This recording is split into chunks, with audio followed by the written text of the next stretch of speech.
அருமையான ஒரு north Indian dish தாங்க செய்ய போகிறோம். சூப்பராக இருக்கும், வாங்க பார்க்கலாம். வணக்கம் சொந்தங்களே, welcome to Delhi Shanthi kitchen. இன்றைக்கி ஒரு அருமையான சப்ஜி தாங்க பண்ண போகிறோம். இப்போ ஒரு கடாய் வச்சுருக்கேன். கடாயில் வந்து கொஞ்சமாக எண்ணெய் ஊற்றிக்கேன். கடுகுன்னு தான் ஊற்றுறேன். அது நல்லா சூடானோன்னா கொஞ்சமாக ஜீரகத்தோடு கொஞ்சமாக வந்து நான் ஓமம் போட்டுக்கிறேன். ஓமம் வந்து நல்ல ரொம்ப ஒரு அந்த மனமும் ஃப்ளேவரும் சூப்பராக கொடுக்குங்க. ஓமம் எல்லாம் பொரிஞ்ச பின்னாடி தூள் பெருங்காயத்தூள் இருந்தால் போட்டுக்கோங்க. என்கிட்ட இல்லைனால கட்டி பெருங்காயம் போடுறேன். அதுவும் நல்லா பொரிஞ்ச பின்னாடி நறுக்கி வச்சுருக்க வெங்காயம், அதோட பச்சை மிளகாய் போட்டு நல்லா வதக்கிக்கலாங்க. இது வதங்கின பின்னாடி இஞ்சி பூண்டு பேஸ்ட் போட்டேன். அது வரலை, ரெக்கார்ட் ஆகலை.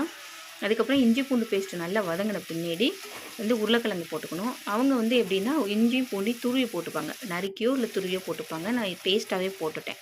இப்போ உருளைக்கிழங்கும் போட்டு நல்லா ஒரு வதங்கின பின்னாடி உருளைக்கிழங்கு ஒரு போட்டு ஒரு 5 செகண்ட் செஞ்ச பின்னாடி நம்ம வெண்டைக்காய் போட்டுக்கலாம். ஏன்னா உருளைக்கிழங்கு வேகிறதுக்கு கொஞ்சம் டைம் எடுக்கும். அதனால் அது கொஞ்சம் நேரம் வதக்கிட்டு அப்புறம் வெண்டைக்காய் போட்டுக்கலாம்.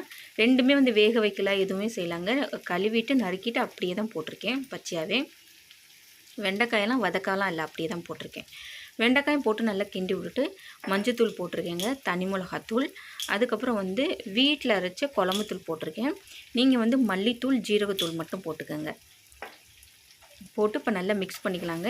எனக்கு இந்த குழம்புத்தூள் ஃப்ளேவர் பிடிக்குங்கிறனால போட்டிருக்கேன். நம்ம ப்ராப்பராக பண்ணணுன்னா மல்லித்தூளும் ஜீரகத்தூள் மட்டும் போட்டுக்கலாம். போட்டுட்டு நல்லா கிண்டி விட்டுட்டு மேலாக கொஞ்சம் இதுக்கு தேவையான உப்பு போட்டு நல்லா கிண்டி விட்டு மூடி வச்சிடலாங்க. ஏன்னா இதில் வந்து தக்காளி எல்லாம் போடுறதே கிடையாதுங்க. ஒன்லி வந்து வெங்காயம், பச்சை மிளகாய், இஞ்சி பூண்டு பேஸ்ட்டு, இந்த காய்கறி. சூப்பராக இருக்குங்க. டேஸ்ட்டு டிஃப்ரெண்ட்டாக அருமையாக இருக்கும். நீங்கள் ஒரு தடவை ட்ரை பண்ணி பாருங்கள். நல்லா கிண்டி விட்டுட்டு தண்ணி எதுவும் ஊற்றக்கூடாது, சிம்லேயே வச்சு நல்லா மூடி போட்டு மூடிட்டோன்னா நல்லா வெந்துருங்க. வெந்த பின்னாடி லாஸ்ட்டில் வந்து புளிப்புக்காண்டி ஆம்சூர் பவுடர், நம்ம காய வச்சு மாங்காய் தூள் பவுட்ரு இருக்குது பார்த்திங்களா, அந்த மாங்காய் தூள் பவுட்ரு, அதுக்கப்புறம் வந்து கொஞ்சமாக கரம் மசாலா தூள், அவ்வளோதாங்க. சூப்பராக இருக்கும். டேஸ்ட்டு வேறு லெவலாக இருந்தது.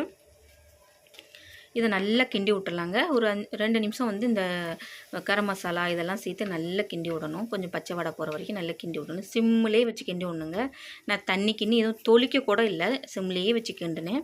இப்போ எல்லாம் சூப்பராக வெந்து அருமையாக ரெடி ஆகிடுச்சுங்க. மேலாக கொத்தமல்லி தழை தூவிட்டு இறக்கணும்னா அருமையான வெண்டைக்காய் உருளைக்கிழங்கு சப்ஜி ரெடி ஆகிடுச்சுங்க. இதே மாதிரி நீங்களும் ட்ரை பண்ணி பாருங்கள். ஒரு தடவை செஞ்சு பாருங்கள், வேறு லெவலாக இருக்கும். பசங்களுக்கு ரொம்ப பிடிக்கும். இந்த ரெசிபி உங்களுக்கு பிடிச்சிருந்துச்சுன்னா லைக் பண்ணுங்கள், ஷேர் பண்ணுங்கள், சப்ஸ்கிரைப் பண்ணுங்கள். பக்கத்தில் இருக்க பெல் பட்டனை மறக்காமல் தட்டி விட்ருங்க. நன்றி, வணக்கம்.